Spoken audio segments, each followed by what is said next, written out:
that pays out financial returns so high, you'd swear they were made up. Well, today, we're going to unpack the incredible story of Bank Rakyat and figure out how they pull off what seems, well, pretty much impossible. I mean, an 18% dividend? And get this, employee bonuses that can top a whole year's salary. It sounds like something out of a fantasy novel, right? But it's totally real. So the big question isn't if it's happening, but how. And maybe more importantly, who's actually cashing these checks? 18%. Let that sink in for a second. In most financial markets, if you get a 5 or 6% return, you're doing great. That's a solid win. This is on a whole other planet. And remember, we're not talking about some high-risk tech startup here. This is coming from a bank. So let's dive into the mechanics and see what's really going on. All right, first things first. To really get this, we have to throw out a huge misconception.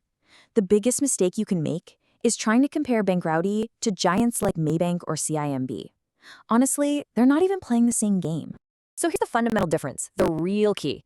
You see, a typical bank like Maybank is publicly listed on the stock market. Its main goal? Make that stock price go up for its shareholders. But Bank Rakyat, it's a totally different animal. It's not on the stock market at all. Instead, ownership belongs to its members, and its number one goal is to take its profits and hand them right back to those members. And that one single difference, that's what brings us to the key that unlocks this whole thing.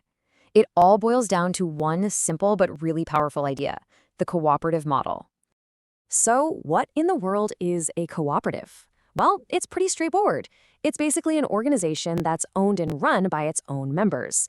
So when the organization makes money, those profits get shared among everyone who's a member. Think of it less like a big top-down corporation and more like a financial community, all working together. And that idea of joining a financial community is just so important here. See, you're not just some random person on the outside buying a stock, crossing your fingers, and hoping the price goes up. No, you're an actual participant. You're on the inside. And that means you're entitled to a direct cut of the profits that your community makes. It's a totally different way of thinking about it. Okay, so we've got this idea of a financial community that shares all its profits. Sounds great, right? But how do you get in? How does a person actually become a part of this? Let's break down how the system actually works. Now, on the surface, it looks pretty simple. It's really just 3 steps. First, you have to become a member. Second, you buy these things called cooperative shares. And third, you just hold on to them. And boom, once you're a member and a shareholder, you're eligible for those massive annual dividend payouts. Sounds almost too good to be true, doesn't it? Super easy. But you know what they say? If something sounds this good, there's almost always a catch. And here it is. This is not like hopping on your phone and buying some stock on an app. You can't just log in and click buy. Nope. There are really specific membership requirements you have to meet.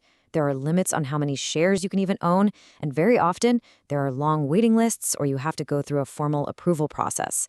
This whole opportunity is, by its very design, exclusive.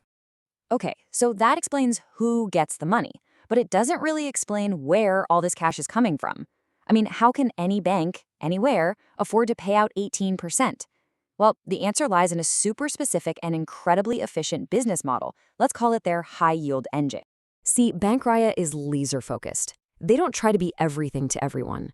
Their whole business is really built on 3 main pillars: providing financing for civil servants, giving out loans that get paid back through direct salary deductions, and Islamic personal financing. That's it. And this intense focus, it's a very deliberate and very powerful strategy. And what's the result of that strategy? Well, by lending to people with super stable government jobs and then taking the loan payments right out of their paychecks before they even see it, the bank guarantees predictable repayments.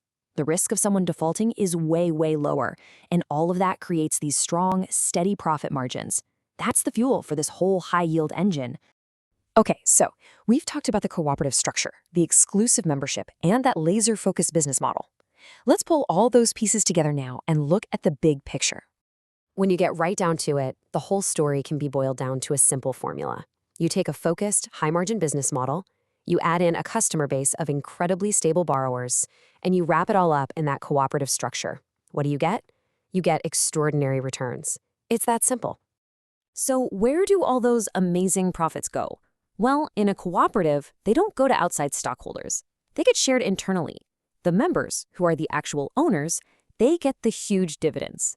And the employees, the people who make the whole thing run, they get those unbelievable bonuses. Basically, when the bank wins, everyone on the inside wins. So, when you see that headline, 18% dividend, it's important to remember it's not magic. It's not a lucky break. It is the logical, calculated result of a very specific and very well-designed system. A system that's incredibly powerful, but also very exclusive. And that really brings us to the final thought I want to leave you with. Look, there's no doubt that Bank Rakyat's model is a massive success for its members and its employees. But it's also built on a foundation of being exclusive, of keeping people out. So the real question is this just a great system for the lucky few who can get inside? Or does this cooperative model hold some real lessons for building a more rewarding financial future for all of us? It's definitely something to think about.